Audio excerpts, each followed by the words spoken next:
অনেক সময় মানুষ অতীতকে দেখেন আর তখন অহংবোধে পরিপূর্ণ হয়ে ওঠেন। কখনো বর্তমানের দিকে তাকান, ভবিষ্যতের দিকে তাকান আর পরিতৃপ্তিতে ভরে ওঠেন। কেন বুঝতে পারেন না একটা সহজ কথা? এই যে সৃষ্টি, এই সৃষ্টি হলো একটা বড় চক্র যা বারংবার আপনার কাছে ফিরে আসবেই। কঠিন থেকে কঠিনতর পরীক্ষায় আপনাকে নিযুক্ত করবে, যাতে আপনাকে উত্তীর্ণ হতেই হবে। যা কাল ছিল তা আজ নেই, এটা সবাই জানেন। যা আজ আছে তা হয়তো কাল থাকবে না, এটাও আপনাকে মেনে নিতে হবে, তাও আবার হাসি মুখে। শান্ত থাকতে শিখুন আর কখনোই মনের মধ্যে অহংকার উৎপন্ন হতে দেবেন না। হতে শিখুন সেই হিমবাহের মতো। হয়তো এই জন্যই এত শীতল থাকে, কারণ ও জানে গতকালও জল রূপে ছিল, আজ বরফ রূপে হয়তো আছে, কিন্তু কাল পুনরায় সে জলেই পরিণত হবে। নিজেকে শান্ত রাখুন। হয়তো আজ আপনি সাফল্যের শিখরে আছেন, হয়তো বা নেই। আপনাকে প্রত্যেক দিন অবশ্যই দেখতে হবে। শুধু নিরন্তর প্রচেষ্টা করতে থাকুন, প্রত্যেক পরিস্থিতির জন্য তৈরি থাকুন আর একে ভারসাম্যে রাখতে শিখুন। আপনার কাল হোক, আজ হোক বা আগামীকাল, আপনার ভালো দিন হোক বা খারাপ দিন, সব পবিত্র হয়ে যাবে। তাহলে আসুন আর আমার সাথে ভালোবেসে বলুন, রাধা রাধা।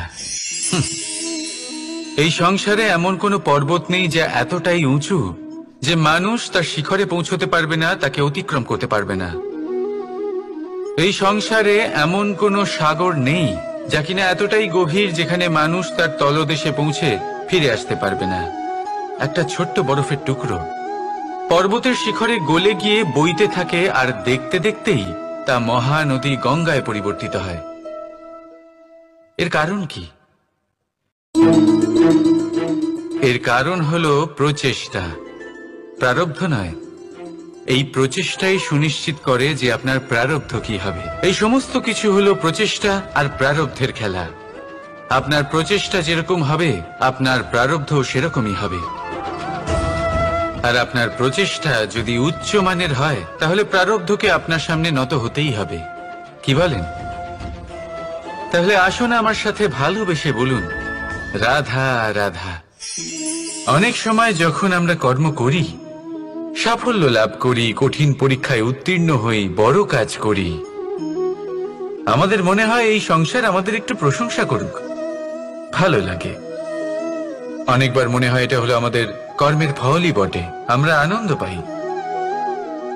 কিন্তু যখন আমরা এই প্রশংসা পাই না, তখন কি হয়? আমরা দুঃখী হয়ে যাই, ভেঙে পড়ি। মনে হয় যেন আমার জন্য কেউ চিন্তাই করে না। এমন মনে হয় যেন আমাদের আনন্দে অন্য কেউ আনন্দই পায় না। অনেক রকম ভাবনা আসে। কিন্তু আমি আপনাকে একটা প্রশ্ন করতে চাই, আপনি যে কাজই করেন না কেন, যে কর্মই করেন না কেন, তা কি শুধুমাত্র প্রশংসার জন্য করেন? যদি এরকম হয়ে থাকে, তাহলে সেই ভাবনা এক্ষুনি ত্যাগ করুন। কারণ এই প্রকৃতি আমাদের অন্য শিক্ষা দেয়।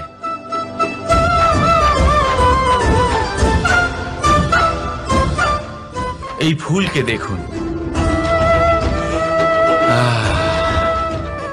এই যে ফুলের সুবাস, যা আমার মনকে উচ্ছ্বসিত করে তোলে, মনে শক্তির সঞ্চার করে, এই সুগন্ধ। কিন্তু ভেবে দেখুন, ফুলের কিন্তু এই কাজ করার জন্য কোনো প্রশংসারই প্রয়োজন হয় না। এটাই হলো প্রকৃতির শিক্ষা। যিনি সৎ হন, সৎকর্ম করেন, তার কোনো প্রশংসার প্রয়োজন হয় না, কারণ ওনার কর্মই হলো ওনার সুবাস। মনে রাখবেন, আতর নকল ফুলে দেওয়া হয়, প্রকৃত ফুলের তার কোনো প্রয়োজন হয় না। সেইভাবেই আপনিও কর্ম করতে থাকুন শুভ চিন্তা নিয়ে। এই মনকে সব সময় শান্ত রাখুন, স্বচ্ছ রাখুন। যদি এরকম করেন, তাহলে আপনার কর্ম এমন সুবাস ছড়াবে যে আপনার জীবনে শুধু এবং শুধুমাত্র আনন্দই থাকবে। তাহলে এই আনন্দ সহকারে বলুন, রাধা রাধা। জীবন, এই জীবন আসলে কি?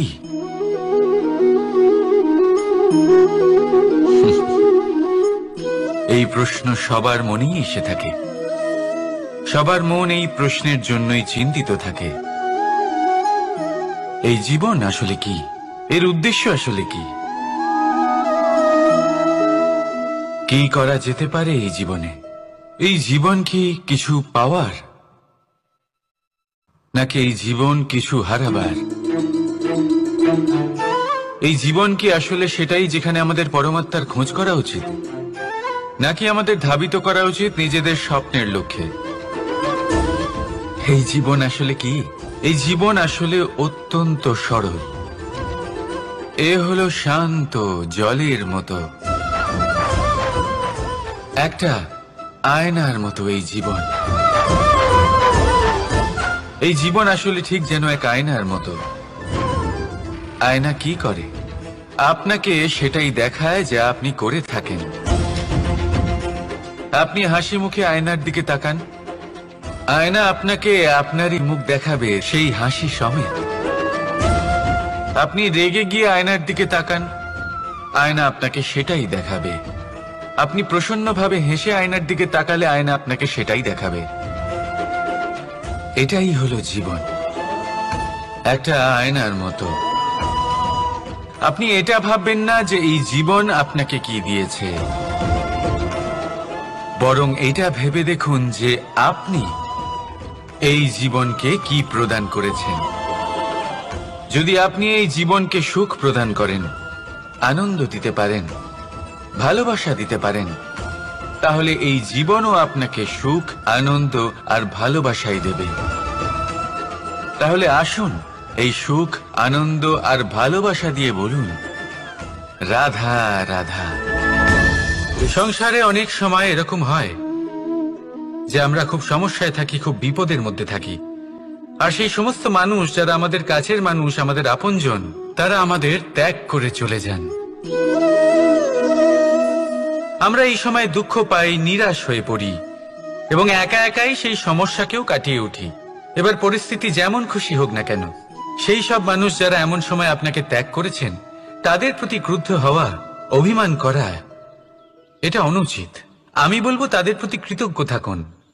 আমি বলবো তাদের ধন্যবাদ জানান যে তারা এমন সময় আপনার সঙ্গ ত্যাগ করেছেন যখন আপনার তাদের সব থেকে বেশি প্রয়োজন ছিল।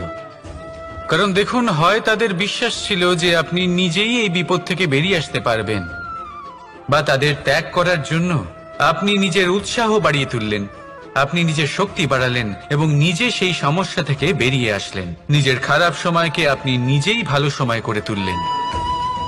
শেষ পর্যন্ত আপনি আরো শক্তিশালী হয়ে উঠলেন, আরো শ্রেষ্ঠ হয়ে উঠলেন।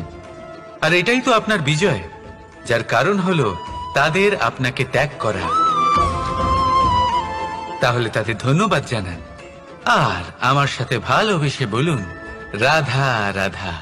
দোল উৎসবে এই সমগ্র সংসার রং নিয়ে খেলা করে, কিন্তু এই রঙের সারমর্ম এই সংসার কি জানে? কখনো দেখেছেন একটা চিন্তিত মুখ শুধুমাত্র রঙের স্পর্শ পেয়ে আনন্দিত হয়ে ওঠে? দোলে আমরা কি করি? পুরাতনকে ত্যাগ করি আর নতুনকে স্বাগত জানাই। শিশিরকে বিদায় জানিয়ে এক সুন্দর, এক নতুন ঋতুকে আগমন জানাই। দুশ্চিন্তা দূর করে আসার নতুন রঙে রঙিন হয়ে ওঠা, নিজেকে আনন্দিত করা, এটাই তো হলো দোল। এবার দোলের একটা ব্যাপার আছে, দুটো রঙে একসাথে রঙিন হওয়া যায় না। একটা রং উঠলে তবেই আরেকটা রং লাগা সম্ভব।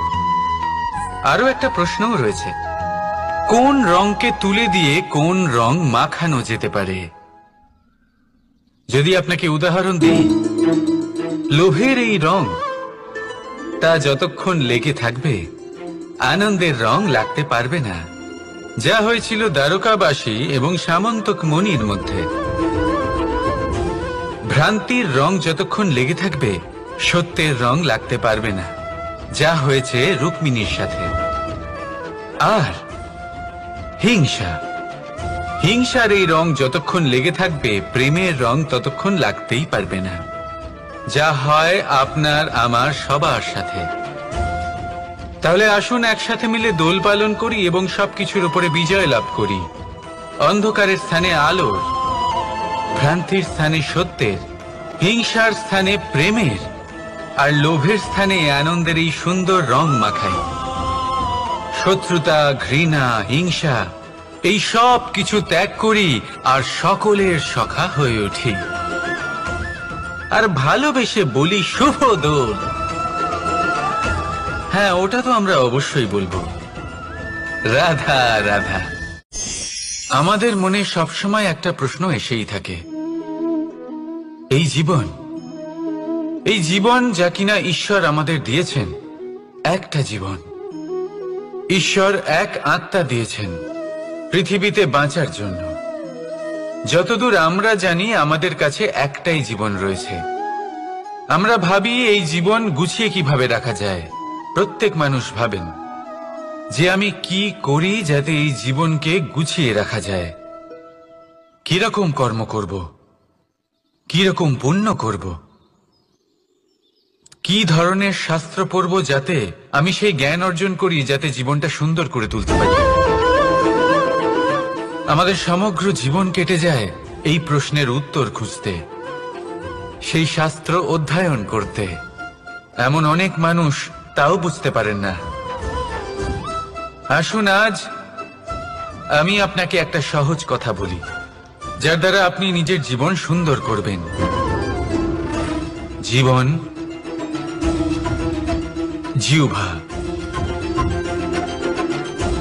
এদের দুজনেরই হলো একটাই রাশি। জিহ্বা অর্থাৎ আপনার কথা, এই কথাকে সংযত রাখুন, একে সুন্দর করে তুলুন, মধুর কথা বলুন, যতটা সম্ভব একে নিয়ন্ত্রণে রাখুন। আপনার জীবন সুন্দর হয়ে উঠবে। কারণ এই শব্দ হয় অত্যন্ত শক্তিশালী। এটা হলো এমন এক বন্ধন যা আপনার সামনের মানুষকে আপনার ব্যক্তিত্বের সাথে জুড়ে দিতে পারে। তাই এই শব্দ সংযত রাখুন, একে সুন্দর করে তুলুন। আপনার জীবন আপনা থেকেই সুন্দর হয়ে উঠবে। আর আসুন এই মধুর সুন্দর অনুভূতি দিয়ে বলুন, রাধা রাধা। এই জীবন আসলে কি? এ হলো জন্ম থেকে মৃত্যু পর্যন্ত এই সময়। কিছু মানুষ এটা বলে থাকেন যে এই যে নিঃশ্বাস নিচ্ছি, এই হলো জীবন। আর প্রত্যেক ব্যক্তি, প্রত্যেক প্রাণী, তাদের নিঃশ্বাস নির্ধারিত থাকে, নির্দিষ্ট হয়ে থাকে। তাকে সেই নির্ধারিত নিঃশ্বাস নিতেই হয়, তারপর তিনি মৃত্যু লাভ করেন। কিন্তু এটা কি সত্যি? সত্যি কি মনুষ্য জীবন এই নিঃশ্বাসের উপর নির্ধারিত থাকে? এই নিঃশ্বাসের গণনাই কি মনুষ্য জীবনের অস্তিত্ব? কখনোই নয়। মনুষ্য জীবন শুধু কিছু নিঃশ্বাস নয় যা একদিন থেমে যাবে। মনুষ্য জীবন হলো সেই নিঃশ্বাসের মধ্যেকার সেই সময় যা দেখে অন্য কারোর নিঃশ্বাস স্তব্ধ হয়ে যেতে পারে। সেই মুহূর্ত যেখানে মানুষ আপনার মধ্যে সেই প্রেম দেখতে পারে, আপনার সাহস দেখতে পারে, আপনার শক্তি দেখতে পারে, আপনার চেষ্টা দেখতে পারে, আপনার পরিশ্রম দেখতে পারে, অন্যায় আর দুর্নীতির বিরুদ্ধে আপনার যুদ্ধ দেখতে পারে। জীবনে গুরুত্বপূর্ণ সেই মুহূর্ত, সেই সময় যেটা আপনি বেঁচে আছেন, সেই সময়ে আপনি এই সংসারের অন্য ব্যক্তিদের জীবন বাঁচার একটা দিশা দেখাতে পারেন, একটা প্রেরণা যোগাতে পারেন, শক্তি দিতে পারেন, আশা দিতে পারেন। তাই জীবনে এটাই করুন, এমন একটা জীবন যাপন করুন যা অন্যের জন্য আদর্শ হয়ে থাকে।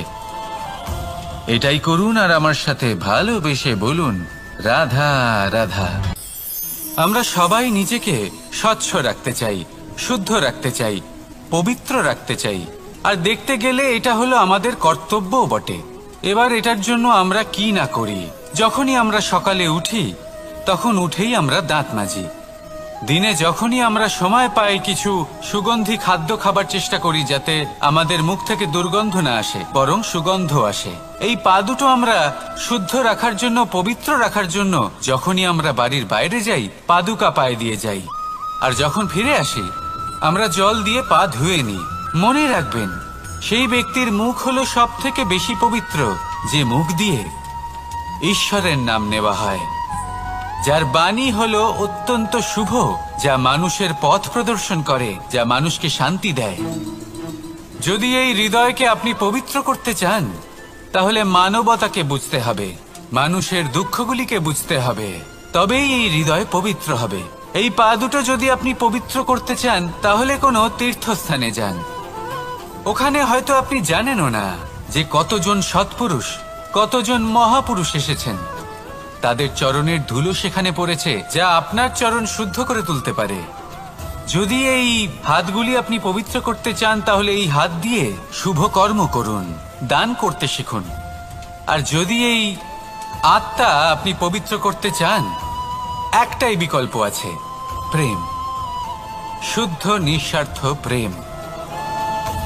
এই প্রেম বিতরণ করতে থাকুন, আপনি শুদ্ধ থাকবেন, পবিত্র থাকবেন। আসুন আমার সাথে ভালোবেসে বলুন, রাধা রাধা।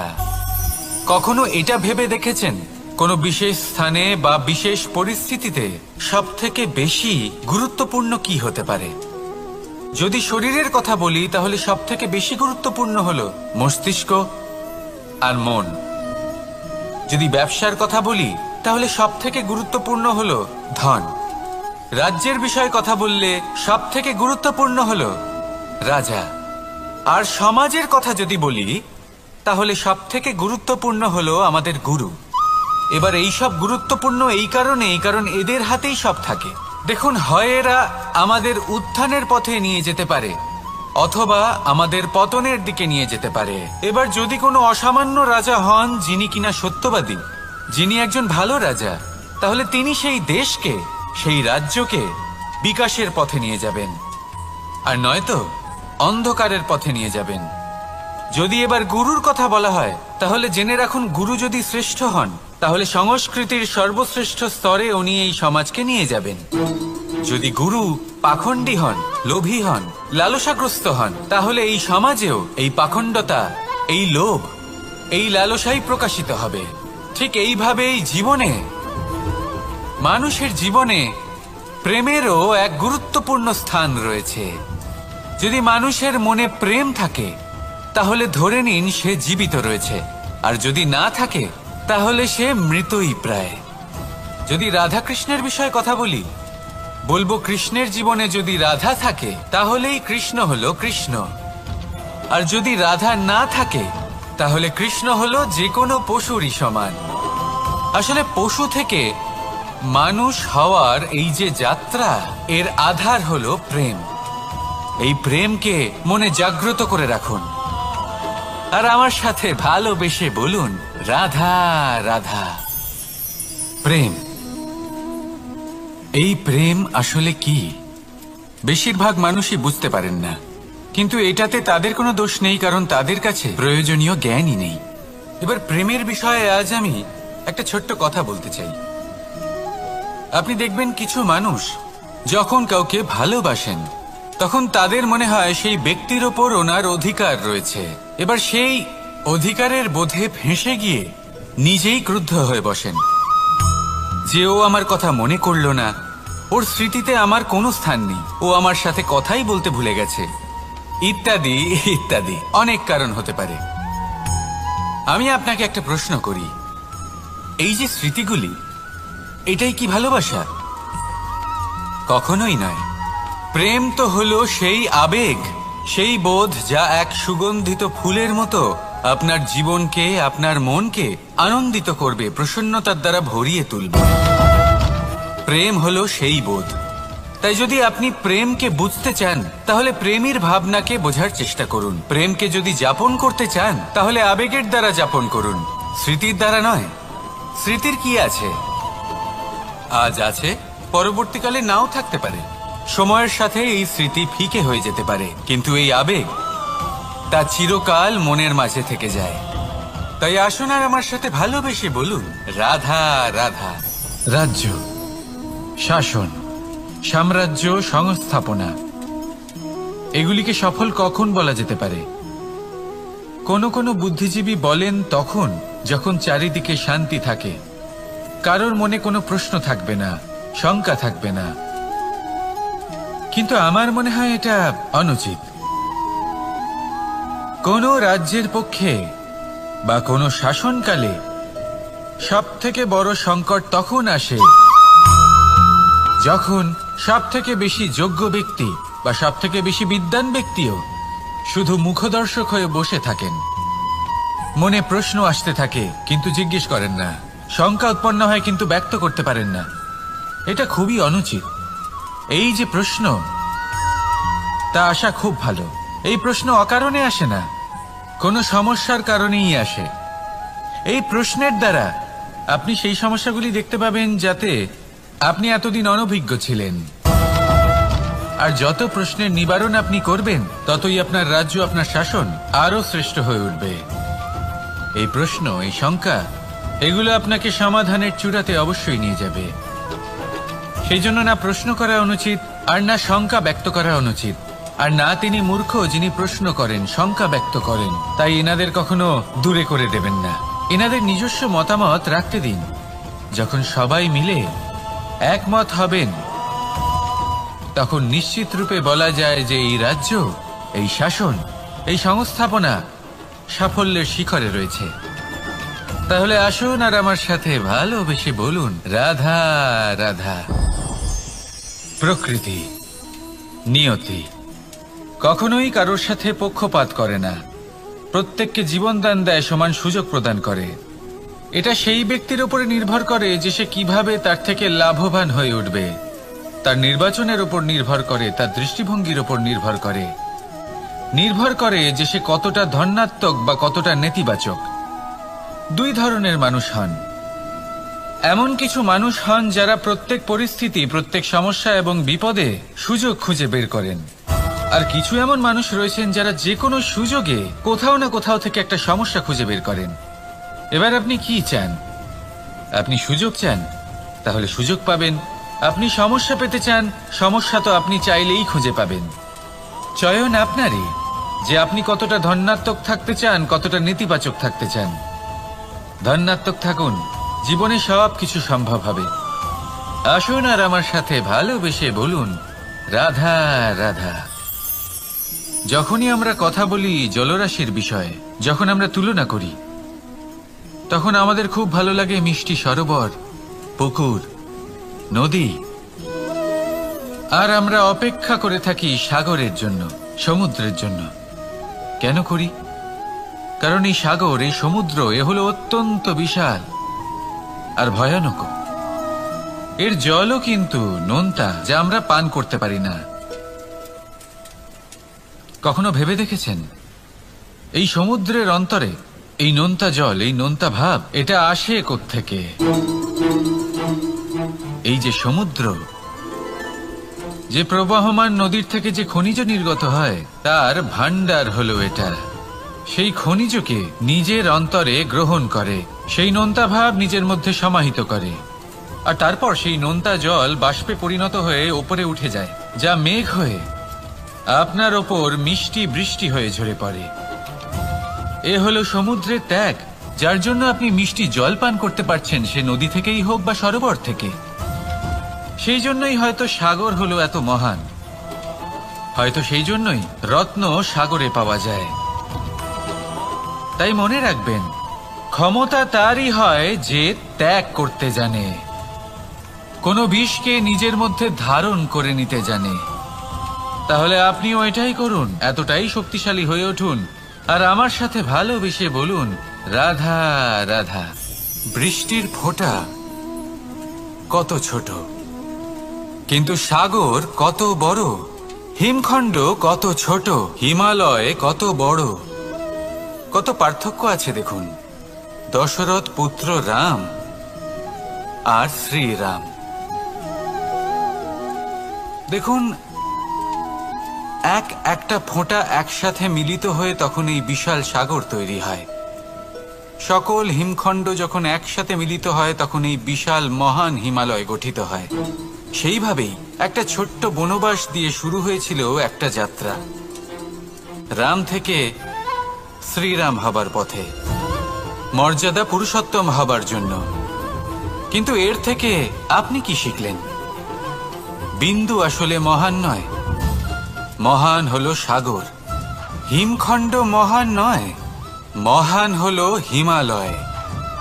অর্থাৎ কোনো মহান কাজ করার জন্য বা মহান হবার জন্য আপনাকে আরম্ভ করতে হবে ছোট থেকে।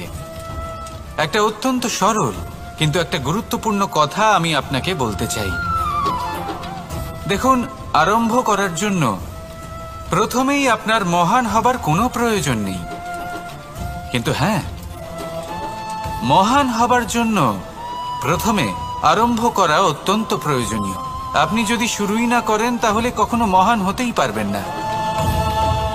প্রকৃত নিষ্ঠা দ্বারা আরম্ভ করুন।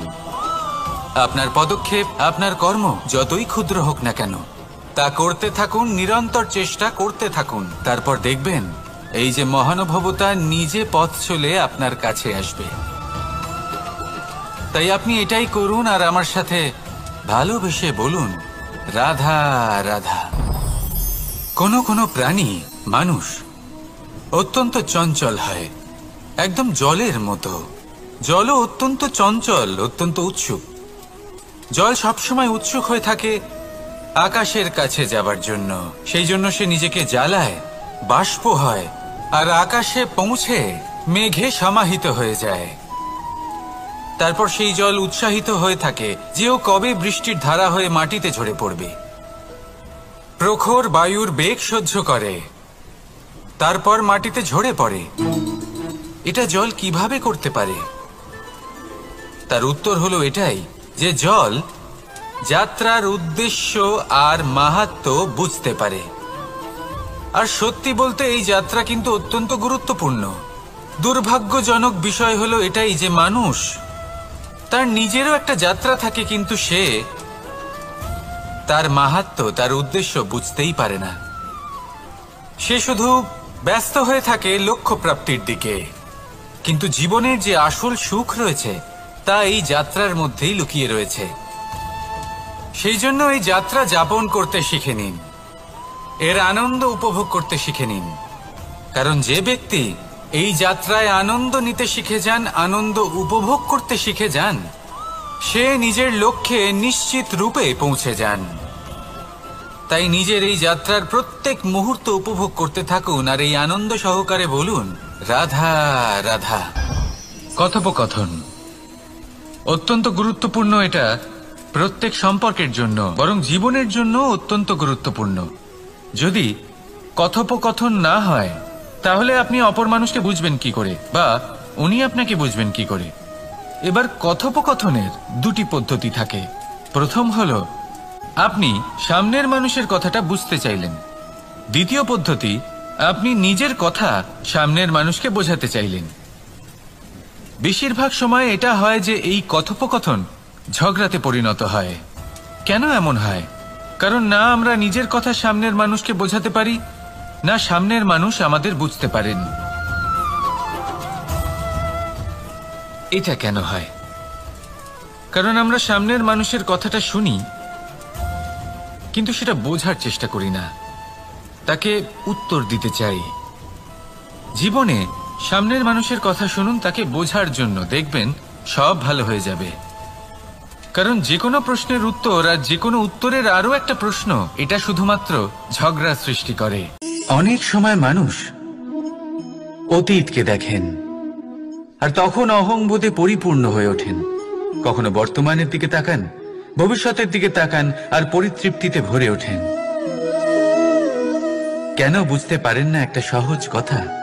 এই যে সৃষ্টি, এই সৃষ্টি হলো একটা বড় চক্র যা বারংবার আপনার কাছে ফিরে আসবেই।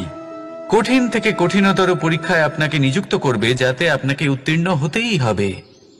যা কাল ছিল তা আজ নেই, এটা সবাই জানেন। যা আজ আছে তা হয়তো কাল থাকবে না, এটাও আপনাকে মেনে নিতে হবে, তাও আবার হাসি মুখে। শান্ত থাকতে শিখুন আর কখনোই মনের মধ্যে অহংকার উৎপন্ন হতে দেবেন না। হতে শিখুন সেই হিমবাহের মতো। হয়তো এই জন্যই এত শীতল থাকে, কারণ ও জানে গতকালও জল রূপে ছিল, আজ বরফ রূপে হয়তো আছে, কিন্তু কাল পুনরায় সে জলেই পরিণত হবে। নিজেকে শান্ত রাখুন। হয়তো আজ আপনি সাফল্যের শিখরে আছেন, হয়তো বা নেই। আপনাকে প্রত্যেক দিন অবশ্যই দেখতে হবে। শুধু নিরন্তর প্রচেষ্টা করতে থাকুন, প্রত্যেক পরিস্থিতির জন্য তৈরি থাকুন, আর একে ভারসাম্যে রাখতে শিখুন। আপনার কাল হোক, আজ হোক বা আগামীকাল, আপনার ভালো দিন হোক বা খারাপ দিন, সব পবিত্র হয়ে যাবে। তাহলে আসুন আর আমার সাথে ভালোবেসে বলুন, রাধা রাধা। এই সংসারে এমন কোনো পর্বত নেই যা এতটাই উঁচু যে মানুষ তার শিখরে পৌঁছতে পারবে না, তাকে অতিক্রম করতে পারবে না। এই সংসারে এমন কোনো সাগর নেই যা কিনা এতটাই গভীর যেখানে মানুষ তার তলদেশে পৌঁছে ফিরে আসতে পারবে না। একটা ছোট্ট বরফের টুকরো পর্বতের শিখরে গলে গিয়ে বইতে থাকে, আর দেখতে দেখতেই তা মহানদী গঙ্গায় পরিবর্তিত হয়। এর কারণ কি? এর কারণ হলো প্রচেষ্টা, প্রারব্ধ নয়। এই প্রচেষ্টাই সুনিশ্চিত করে যে আপনার প্রারব্ধ কি হবে। এই সমস্ত কিছু হলো প্রচেষ্টা আর প্রারব্ধের খেলা। আপনার প্রচেষ্টা যেরকম হবে, আপনার প্রারব্ধ সেরকমই হবে। আর আপনার প্রচেষ্টা যদি উচ্চ মানের হয়, তাহলে প্রারব্ধকে আপনার সামনে নত হতেই হবে। কি বলেন? তাহলে আসুন আমার সাথে ভালোবেসে বলুন, রাধা রাধা। অনেক সময় যখন আমরা কর্ম করি, সাফল্য লাভ করি, কঠিন পরীক্ষায় উত্তীর্ণ হই, বড় কাজ করি, আমাদের মনে হয় এই সংসার আমাদের একটু প্রশংসা করুক, ভালো লাগে। অনেকবার মনে হয় এটা হলো আমাদের কর্মের ফলই বটে, আমরা আনন্দ পাই। কিন্তু যখন আমরা এই প্রশংসা পাই না, তখন কি হয়? আমরা দুঃখী হয়ে যাই, ভেঙে পড়ি। মনে হয় যেন আমার জন্য কেউ চিন্তাই করে না। এমন মনে হয় যেন আমাদের আনন্দে অন্য কেউ আনন্দই পায় না। অনেক রকম ভাবনা আসে। কিন্তু আমি আপনাকে একটা প্রশ্ন করতে চাই, আপনি যে কাজই করেন না কেন, যে কর্মই করেন না কেন, তা কি শুধুমাত্র প্রশংসার জন্য করেন? যদি এরকম হয়ে থাকে, তাহলে সেই ভাবনা এক্ষুনি ত্যাগ করুন। কারণ এই প্রকৃতি আমাদের অন্য শিক্ষা দেয়।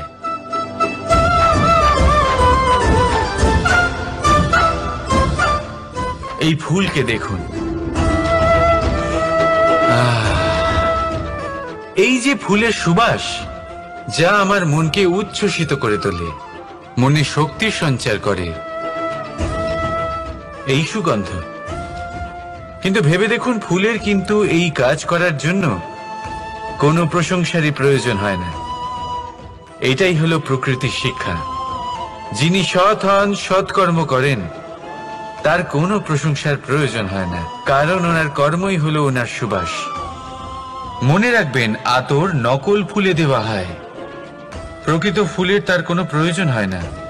সেইভাবেই আপনিও কর্ম করতে থাকুন শুভ চিন্তা নিয়ে। এই মনকে সব সময় শান্ত রাখুন, স্বচ্ছ রাখুন। যদি এরকম করেন, তাহলে আপনার কর্ম এমন সুবাস ছড়াবে যে আপনার জীবনে শুধু এবং শুধুমাত্র আনন্দই থাকবে। তাহলে এই আনন্দ সহকারে বলুন, রাধা রাধা। জীবন, এই জীবন আসলে কি?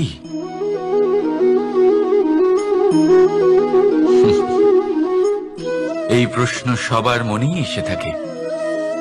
সবার মন এই প্রশ্নের জন্যই চিন্তিত থাকে। এই জীবন আসলে কি? এর উদ্দেশ্য আসলে কি?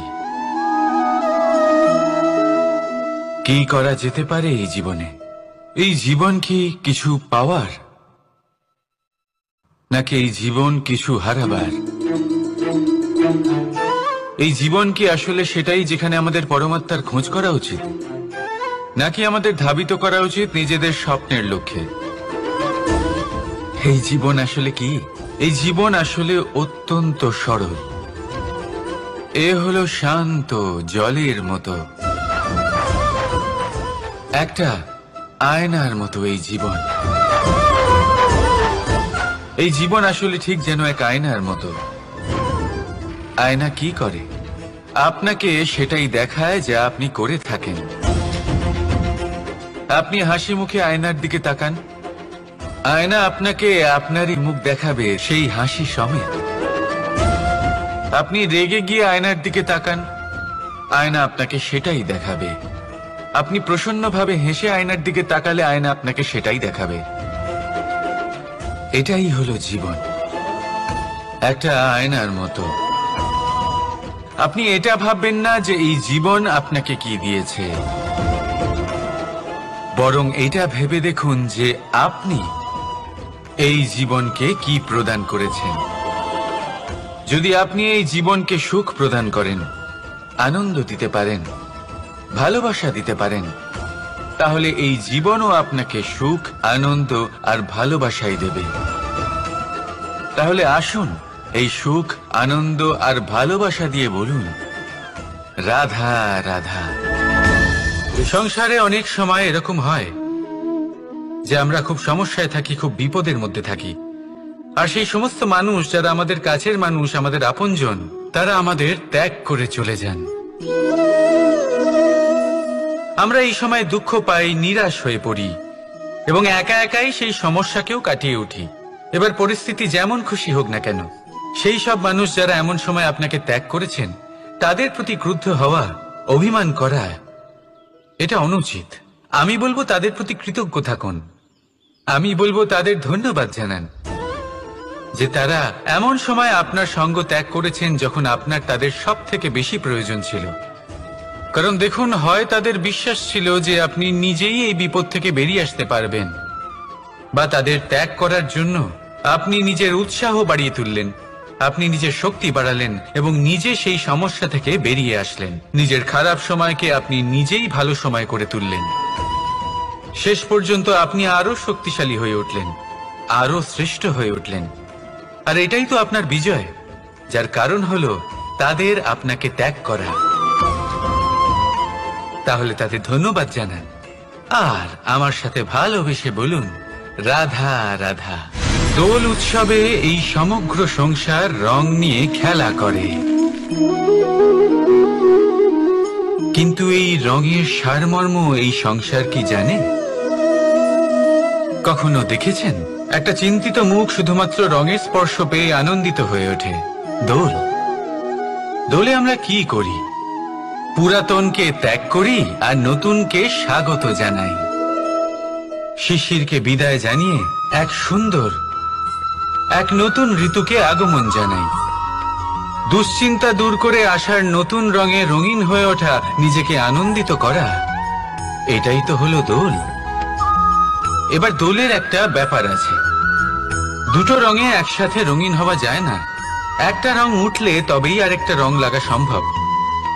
আরো একটা প্রশ্নও রয়েছে, কোন রংকে তুলে দিয়ে কোন রং মাখানো যেতে পারে? যদি আপনাকে উদাহরণ দিই, লোভের এই রং, তা যতক্ষণ লেগে থাকবে আনন্দের রং লাগতে পারবে না। যা হয়েছিল দ্বারকাবাসী এবং সামন্তক মণির মধ্যে।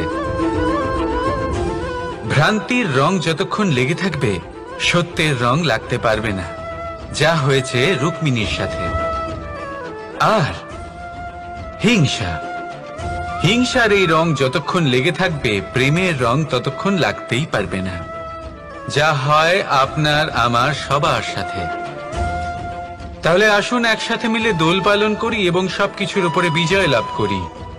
অন্ধকারের স্থানে আলোর, ভ্রান্তির স্থানে সত্যের, হিংসার স্থানে প্রেমের, আর লোভের স্থানে আনন্দের এই সুন্দর রং মাখাই। শত্রুতা, ঘৃণা, হিংসা এই সব কিছু ত্যাগ করি আর সকলের সখা হয়ে উঠি। আর ভালোবেসে বলি, শুভ দোল। হ্যাঁ, ওটা তো আমরা অবশ্যই বলবো, রাধা রাধা।